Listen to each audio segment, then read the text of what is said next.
ಎಲ್ರಿಗೂ ನಮಸ್ಕಾರ. ಪ್ರೀತಿಯ SSLC ವಿದ್ಯಾರ್ಥಿಗಳೇ, ಇವತ್ತಿನ ತರಗತಿಯಲ್ಲಿ ನಾನು 2025-26ನೇ ಸಾಲಿನ SSLC ಅರ್ಧವಾರ್ಷಿಕ ಪರೀಕ್ಷೆ ಅಂದರೆ mid term exam question paper ಮತ್ತು ಕೀ ಆನ್ಸರನ್ನು ತಿಳಿಸ್ಕೊಡ್ತಾ ಇದ್ದೀನಿ. ಈಗಾಗಲೇ ಈ ಎಕ್ಸಾಮ್ ಆಗಿದೆ. ಪ್ರಥಮ ಭಾಷೆ ಕನ್ನಡ. ನೋಡಿ, ಅಂಕಗಳು 100. ಹಾಗೆ ಪ್ರಶ್ನೆಗಳಿಗೆ ಹೋಗ್ಬಿಡೋಣ. ಮೊದಲನೇದಾಗಿ ಈ ಕೆಳಗಿನ ಪ್ರಶ್ನೆಗಳಿಗೆ ಅಥವಾ ಅಪೂರ್ಣ ಹೇಳಿಕೆಗಳಿಗೆ 4 ಆಯ್ಕೆಗಳನ್ನು ಕೊಡಲಾಗುತ್ತೆ.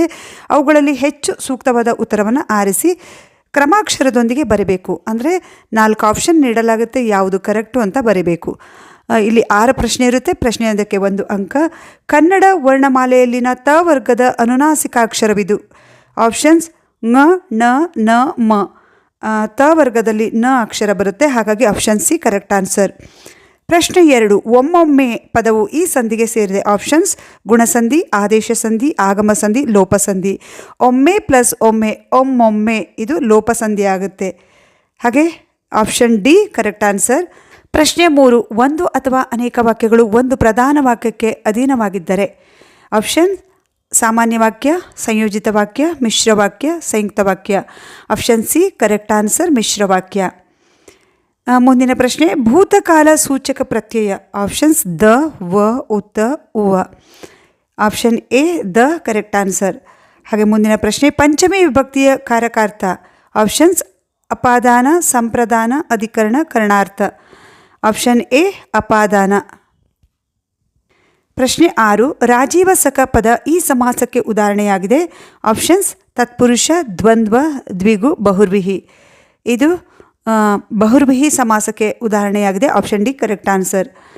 ಹಾಗೆ ಮುಂದಿನ ಪ್ರಶ್ನೆ. ಕೆಳಗಿನ ಪ್ರಶ್ನೆಗಳಿಗೆ ಮೊದಲೆರಡು ಪದಗಳಿಗಿರುವ ಸಂಬಂಧದಂತೆ ಮೂರನೇ ಪದಕ್ಕೆ ಸರಿ ಹೊಂದುವ ಸಂಬಂಧಿ ಪದವನ್ನು ಬರೀಬೇಕು. ಇಲ್ಲಿ 4 ಪ್ರಶ್ನೆ ಇರುತ್ತೆ. ಪ್ರಶ್ನೆಯೊಂದಕ್ಕೆ 1 ಅಂಕ. ಪ್ರಶ್ನೆ 7. ವಂಶ ಬಂಚ ಯುಗ ಡ್ಯಾಶ್ ಜುಗ. ಇದು ತತ್ಸಮ ತದ್ಭವಕ್ಕೆ ಸಂಬಂಧಿಸಿರತಕ್ಕಂತಹ ಪ್ರಶ್ನೆ. ಹಾಗೆ ಮುಂದಿನ ಪ್ರಶ್ನೆ. ಕಮಲಾಕ್ಷ ಅಂಕಿತನಾಮ ಮನುಷ್ಯ ಡ್ಯಾಶ್ ರೂಢನಾಮ. ಪ್ರಶ್ನೆ 9. ಸತಿಪತಿ ಜೋಡು ನುಡಿ ತುತ್ತ ತುದಿ ಡ್ಯಾಶ್ ದ್ವಿರುಕ್ತಿ. ಪ್ರಶ್ನೆ 10. ಬೇಗನೆ ಸಾಮಾನ್ಯಾರ್ಥ ಕಾವ್ಯಯ ಸಾಕು ಡ್ಯಾಶ್ ಕ್ರಿಯಾರ್ಥ ಕಾವ್ಯಯ. ಹಾಗೆ ಮುಂದಿನ ಪ್ರಶ್ನೆ. ಕೆಳಗಿನ ಪ್ರಶ್ನೆಗಳಿಗೆ ಪ್ರತಿಯೊಂದಕ್ಕೂ ಒಂದೊಂದು ವಾಕ್ಯದಲ್ಲಿ ಉತ್ತರಿಸಿರಿ. 7 ಪ್ರಶ್ನೆ ಇರುತ್ತೆ. ಪ್ರಶ್ನೆಯೊಂದಕ್ಕೆ 1 ಅಂಕ. ವಿದ್ಯಾರ್ಥಿಗಳೇ, ಉತ್ತರ ಇಲ್ಲೇ ಇರೋದ್ರಿಂದ ನಾನು ಪ್ರಶ್ನೆ ಮಾತ್ರ ಓದ್ತಾ ಹೋಗ್ತೀನಿ. ಪ್ರಶ್ನೆ 11. ಶಾನುಭೋಗರ ಬ್ರಹ್ಮಾಸ್ತ್ರ ಯಾವುದು? 12. ಹಸಿದು ಮಲಗಿದ್ದ ಹುಲಿಯು ಏನೆಂದು ಯೋಚಿಸಿತು? ಪ್ರಶ್ನೆ 13. ವಿಶ್ವೇಶ್ವರಯ್ಯನವರಿಗೆ ವಿದ್ಯಾರ್ಥಿ ವೇತನ ನೀಡಿದ ಮೈಸೂರಿನ ದಿವಾನರು ಯಾರು? ಪ್ರಶ್ನೆ 14. ಮನೆ ಮಂಚಮನ ಕತೆ ಹೇಳಿದ ಕವಿ ಯಾರು? ಪ್ರಶ್ನೆ 15. ಕಾಡು ಮೇಡುಗಳ ಸ್ಥಿತಿ ಹೇಗಿದೆ? ಪ್ರಶ್ನೆ 16. ಫಲ್ಗುಣ ಎಂದರೆ ಯಾರು? ಪ್ರಶ್ನೆ 17. ಪುಟ್ಟ ಪೋರಿಯ ಅಮ್ಮ ಗುಡಿಸಿಲಿನಲ್ಲಿ ಹೇಗೆ ಮಲಗಿದ್ದಾಳೆ? ಹಾಗೆ ಮುಂದಿನ ಪ್ರಶ್ನೆ. ಇಲ್ಲಿ 2 ಅಂಕದ ಪ್ರಶ್ನೆಯಾಗಿದೆ. ಕೆಳಗಿನ ಪ್ರಶ್ನೆಗಳಿಗೆ 3 ಅಥವಾ 4 ವಾಕ್ಯಗಳಲ್ಲಿ ಉತ್ತರ ಬರೀಬೇಕು. 10 ಪ್ರಶ್ನೆ ಇದೆ. ಪ್ರಶ್ನೆಯೊಂದಕ್ಕೆ 2 ಅಂಕ. ಪ್ರಶ್ನೆ 18. ವ್ಯಾವಹಾರಿಕ ಮತ್ತು ಗ್ರಾಂಥಿಕ ಭಾಷೆಯ ಲಕ್ಷಣಗಳು ಯಾವುವು? ಪ್ರಶ್ನೆ 19. ಲಿಪಿಯ ಮೂಲಕ ಜ್ಞಾನ ಭಂಡಾರ ಹೇಗೆ ಭದ್ರವಾಯಿತು? ವಿದ್ಯಾರ್ಥಿಗಳೇ, ಆನ್ಸರನ್ನು ಸ್ಕ್ರೀನ್ಶಾಟ್ ತೆಗೆದು ಓದಿ, ಇಲ್ಲ ಅಂದರೆ PDF ಲಿಂಕನ್ನು ಡಿಸ್ಕ್ರಿಪ್ಷನ್ ಬಾಕ್ಸಲ್ಲಿ ಹಾಕಿರ್ತೀನಿ, ನೋಡ್ಕೊಳ್ಳಿ. ಪ್ರಶ್ನೆ 20. ಹುಲಿಯ ನಿರಾಸೆಯಿಂದ ಕೋಪಗೊಂಡು ಗರ್ಜಿಸಿ ಏಕೆ ಪಲಾಯನ ಮಾಡಿತು? ಪ್ರಶ್ನೆ 21. ವಚನಕಾರರ ದೃಷ್ಟಿಯಲ್ಲಿ ಅರಿವು ಎಂದರೆ ಏನು? ವಿವರಿಸಿರಿ. ಪ್ರಶ್ನೆ 22. ಪಾರ್ಥ ಭೀಮರ ಬಗೆಗಿನ ದುರ್ಯೋಧನನ ಅಭಿಪ್ರಾಯವೇನು? ತಿಳಿಸಿ. ಪ್ರಶ್ನೆ 23. ದುರ್ಯೋಧನನು ಛಲವನ್ನೇ ಮೆರೆಯುವುದಾಗಿ ಏಕೆ ಹೇಳುತ್ತಾನೆ? ಪ್ರಶ್ನೆ 24. ಬಾಲಕ ಭಗತ್ ಸಿಂಗ್ ಜಲಿಯನ್ ವಾಲಾಬಾಗ್ ಹತ್ಯಾಕಾಂಡದ ಸ್ಥಳದಲ್ಲಿನ ಮಣ್ಣನ್ನು ಸಂಗ್ರಹಿಸಿದ ಬಗೆಯನ್ನು ತಿಳಿಸಿ. ಪ್ರಶ್ನೆ 25. ಭಗತ್ ಸಿಂಗ್ ಜಲಿಯನ್ ವಾಲಾಬಾಗ್ ಮಾರಣ ಹೋಮದಿಂದ ತೆಗೆದುಕೊಂಡ ನಿರ್ಧಾರವನ್ನು ತಿಳಿಸಿ. ಪ್ರಶ್ನೆ 26. ಅಂದವಾದ ಬರವಣಿಗೆಯ ಬಗ್ಗೆ ಗಾಂಧೀಜಿಯವರ ಅಭಿಪ್ರಾಯವನ್ನು ಕುರಿತು ಬರೆಯಿರಿ. ಪ್ರಶ್ನೆ 27. ಬಾಳಿನಲ್ಲಿ ತೃಪ್ತಿ ದೊರೆಯಬೇಕಾದರೆ ಏನು ಮಾಡಬೇಕೆಂದು ವಿವೇಕಾನಂದರ ಅಭಿಪ್ರಾಯವಾಗಿದೆ? ಹಾಗೆ ಮುಂದಿನ ಪ್ರಶ್ನೆ, ಕೆಳಗಿನ ಕವಿ ಸಾಹಿತಿಗಳ ಕಾಲ, ಸ್ಥಳ, ಕೃತಿ ಮತ್ತು ಪ್ರಶಸ್ತಿ ಬಿರುದುಗಳನ್ನು ಕುರಿತು ವಾಕ್ಯ ರೂಪದಲ್ಲಿ ಬರೀಬೇಕು. ಇಲ್ಲಿ 2 ಕವಿ ಕೃತಿ ಪರಿಚಯ ಇರುತ್ತೆ, ಗದ್ಯದ ಕಡೆಯಿಂದ 1, ಪದ್ಯದ ಕಡೆ 1. ಪ್ರಶ್ನೆಯೊಂದಕ್ಕೆ 3 ಅಂಕ. ಮೊದಲನೇದಾಗಿ ಪ್ರಶ್ನೆ 28 ದೇವನೂರು ಮಹಾದೇವ, 29 ದ.ರಾ ಬೇಂದ್ರೆ. ಹಾಗೆ ಮುಂದಿನ ಪ್ರಶ್ನೆ, ಕೆಳಗಿನ ಪದ್ಯ ಭಾಗಕ್ಕೆ ಪ್ರಸ್ತಾರ ಹಾಕಿ ಗಣ ವಿಭಾಗಿಸಿ ಛಂದಸ್ಸಿನ ಹೆಸರನ್ನು ಬರೀಬೇಕು. ಪ್ರಶ್ನೆಯೊಂದಕ್ಕೆ 3 ಅಂಕ. ಪ್ರಶ್ನೆ 30 ಏನು ಹೇಳೈ ಕಣ್ಣ ಚಿತ್ತ ಗ್ಲಾನಿ ಯಾವುದು ಮನೆಗೆ ಕುಂತಿ ಸೂನುಗಳ ಬೆಸೆ ಕೈಸಿಕೊಂಬುದು ಸೇರದೆ ನಿನಗೆ. ಈ ಪ್ರಶ್ನೆಯನ್ನು ಕೊಡಲಾಗಿದೆ. ಇದನ್ನು ಪ್ರಸ್ತಾರ ಹಾಕಿ ಗಣಗಳನ್ನು ವಿಂಗಡಿಸಬೇಕಾಗುತ್ತೆ. ನೋಡಿ, ಈ ಮೇಲಿನ ಪದ್ಯವು ಮಾತ್ರ ಗಣದ ಭಾಮಿನಿ ಷಟ್ಪದದಲ್ಲಿ ರಚಿತವಾಗಿದೆ. ವಿದ್ಯಾರ್ಥಿಗಳೇ, ಈಗಾಗಲೇ ಈ ರೀತಿಯ ಪ್ರಶ್ನೆಗಳಿಗೆ ಉತ್ತರವಾಗಿ ನಾನು ವ್ಯಾಕರಣಕ್ಕೆ ಸಂಬಂಧಿಸಿರ್ತಕ್ಕಂತಹ ಅನೇಕ ವಿಡಿಯೋಗಳನ್ನು ಹಾಕಿದ್ದೀನಿ. ಈ ಪ್ರಶ್ನೆಗೂ ಕೂಡ ಉತ್ತರವನ್ನು ಡೀಟೇಲ್ ಆಗಿ ಹಾಕಿದ್ದೀನಿ, ನೀವು ಅದನ್ನು ಚೆಕ್ ಮಾಡ್ಕೊಳ್ಳಿ.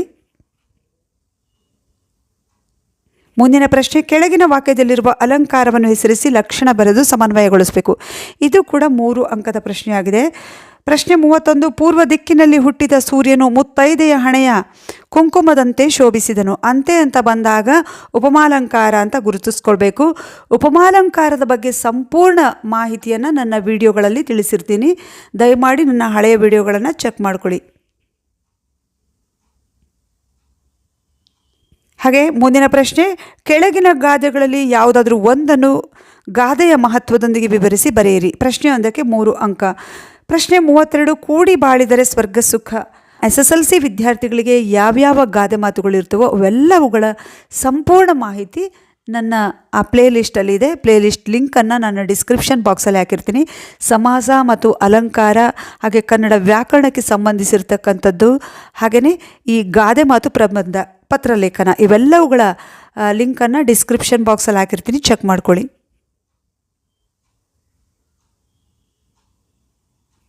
ಹಾಗೆ ಮುಂದಿನ ಗಾದೆ ಮಾತು, ಕುಂಬಾರನಿಗೆ ವರ್ಷ ದೊಣ್ಣೆಗೆ ನಿಮಿಷ.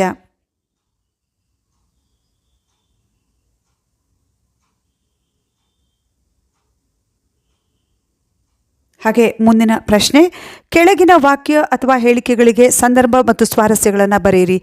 ಇಲ್ಲಿ 6 ಪ್ರಶ್ನೆ ಇರುತ್ತೆ. ಪ್ರಶ್ನೆಯೊಂದಕ್ಕೆ 3 ಅಂಕ. ಪ್ರಶ್ನೆ 33 ಒಬ್ಬ ತಾಯಿಯ ಗಾನದ ಶ್ರುತಿಯಂತೆ.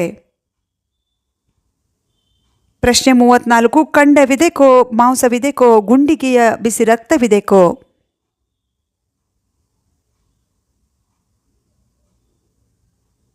ಪ್ರಶ್ನೆ 35 ಕೈಗಾರಿಕೀಕರಣ ಇಲ್ಲವೇ ಅವನತಿ. ಪ್ರಶ್ನೆ 36 ನಾಳಿನ ಕನಸನ್ನು ಬಿತ್ತೋಣ. ಪ್ರಶ್ನೆ 37 ಕೌರವೇಂದ್ರನ ಕೊಂದೆ ನೀನೆಂದ.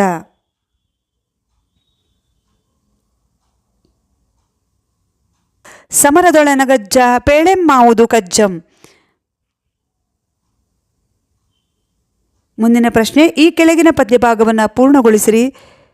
ಪ್ರಶ್ನೆ 30 ನೀಲಮೇಘಮಂಡಲ ಯುಗ ಯುಗಗಳ ಹಣೆ ಬರಹ ವರೆಸಿ.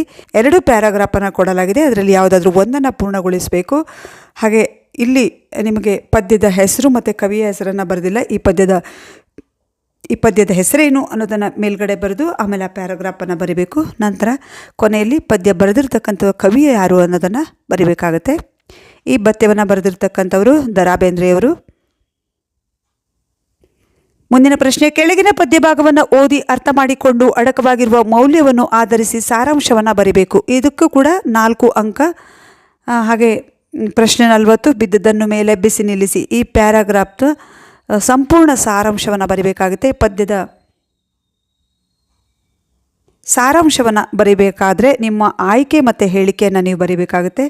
ಹಾಗೆ ಅದಕ್ಕೆ ಸಂಬಂಧಿಸಿರ್ತಕ್ಕಂತಹ ಸಾರಾಂಶವನ್ನು ಬರೆದು ಕೊನೆಯಲ್ಲಿ ಮೌಲ್ಯವನ್ನು ಕೂಡ ಬರಿಬೇಕಾಗುತ್ತೆ.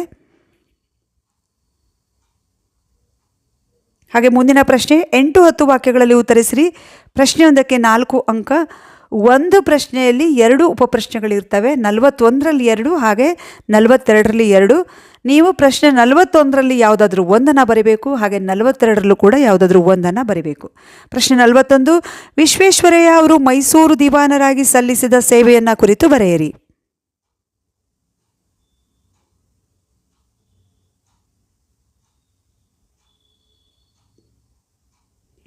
ಮಾದರಿ ಮೈಸೂರು ರಾಜ್ಯಕ್ಕೆ ನಾಲ್ವಡಿ ಕೃಷ್ಣರಾಜ ಒಡೆಯರ ಕೊಡುಗೆಗಳನ್ನು ಸಂಗ್ರಹಿಸಿ ಬರೆಯಿರಿ.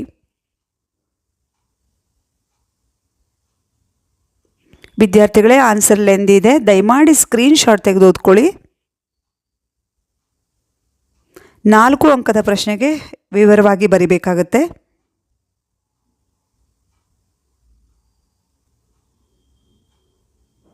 ಹಾಗೆ ಪ್ರಶ್ನೆ 42, ಪಾಂಡವರು ಸೋದರರೆಂದು ತಿಳಿದಾಗ ಕರ್ಣನ ಮನದಲ್ಲಿ ಮೂಡಿದ ಭಾವನೆಗಳನ್ನು ನಿಮ್ಮ ಮಾತುಗಳಲ್ಲಿ ಬರೆಯಿರಿ.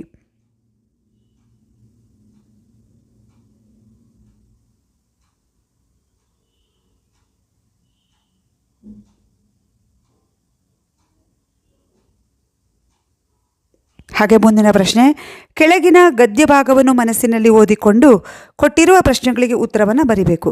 ಇಲ್ಲಿ ಒಂದು ಗದ್ಯ ಭಾಗವನ್ನು ಕೊಡಲಾಗುತ್ತೆ, ಅಂದರೆ ಒಂದು ಪ್ಯಾಸೇಜನ್ನು ಕೊಡಲಾಗುತ್ತೆ. ಅದಕ್ಕೆ ಸಂಬಂಧಿಸಿರ್ತಕ್ಕಂಥದ್ದು 2 ಅಂಕದ 2 ಪ್ರಶ್ನೆಯನ್ನು ಕೊಡಲಾಗುತ್ತೆ. ಹಾಗಾಗಿ ಪ್ಯಾಸೇಜನ್ನು ನೀವು ಎಕ್ಸಾಮಲ್ಲಿ ಕೂತಾಗ ನೀಟಾಗಿ ಓದ್ಕೋಬೇಕಾಗತ್ತೆ. ಪ್ರಶ್ನೆಗಳು: ಅರುಣಿಮಾ ಸಿನ್ಹಾ ಮೌಂಟ್ ಎವರೆಸ್ಟನ್ನು ಏರಿದ ಬಗೆಯನ್ನು ಬರೆಯಿರಿ.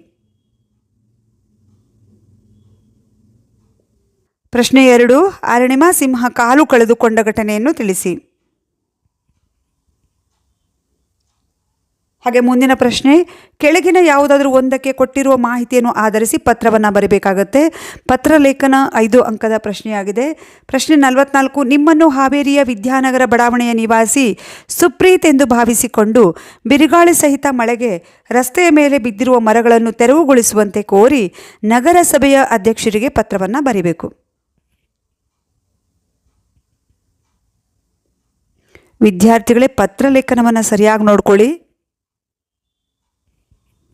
ನೀವು ಖಂಡಿತ 5ಕ್ಕೆ 5 ಅಂಕನ ಪಡ್ಕೋಬೋದು. ಹಾಗೆ ಮುಂದಿನ ಪತ್ರ ಲೇಖನ, ನಿಮ್ಮನ್ನು ಧಾರವಾಡದ ಸರ್ಕಾರಿ ಪ್ರೌಢಶಾಲೆಯ ವಿದ್ಯಾರ್ಥಿ ಅನನ್ಯ ಎಂದು ಭಾವಿಸಿಕೊಂಡು ಶಾಲೆಯಲ್ಲಿ ಆಚರಿಸುವ ಸ್ವಾತಂತ್ರ್ಯ ದಿನಾಚರಣೆಯ ಕಾರ್ಯಕ್ರಮವನ್ನು ವಿವರಿಸಿ ಹಾಸನದ ಸರ್ಕಾರಿ ಪ್ರೌಢಶಾಲೆಯಲ್ಲಿ ವ್ಯಾಸಂಗ ಮಾಡುತ್ತಿರುವ ಸ್ವಾತಿ ಎಂಬ ಹೆಸರಿನ ಗೆಳತಿಗೆ ಪತ್ರವನ್ನು ಬರೆಯಿರಿ.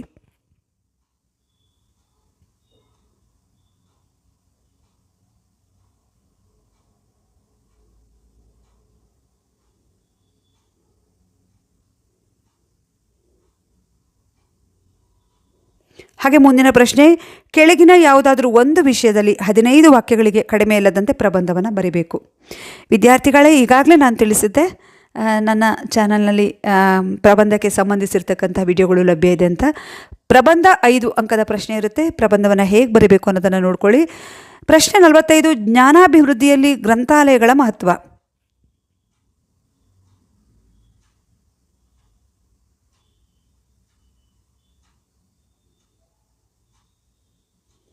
ಹಾಗೆ ಮುಂದಿನ ಪ್ರಶ್ನೆ, ಅತಿವೃಷ್ಟಿಯಿಂದ ಉಂಟಾಗುವ ಅನಾನುಕೂಲತೆಗಳು.